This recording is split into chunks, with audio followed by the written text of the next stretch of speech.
Kuring barudak sampurasun. Kumaha damang?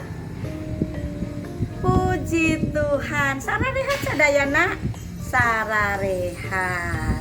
Atepang deui sareng Ibu Susi dina pangajaran bahasa Sunda dinten ayeuna. Pangajaran urang dinten ayeuna nyaeta rupi-rupi kembang anu seungit. Anu kahiji nyaeta kembang eros. Kembang eros teh kembang naon? Betul, kembang mawar. Warnana naon?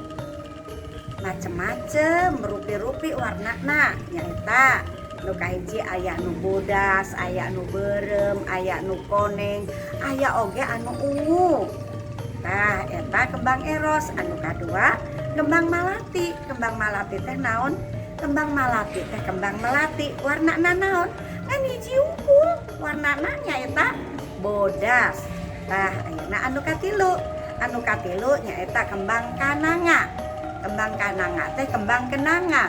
Kembang kananga warnana naon? Warnana nyaeta bodas rada ke koneng-konengan saalit. Rada bodas tapi rada koneng salem ya. Eta kembang kananga.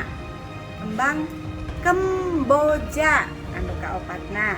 Kembang kemboja teh kembang kamboja. Warnana naon? Rupi-rupi. Kemboja teh aya anu koneng, aya anu berem, aya anu pink, aya oge anu bodas. Tah eta tadi pangajaran bahasa Sunda urang dinten ayeuna. Patepang deui sareng Ibu Susi dina pangajaran bahasa Sunda minggu payeng. Hatur nuhun. Sampurasun.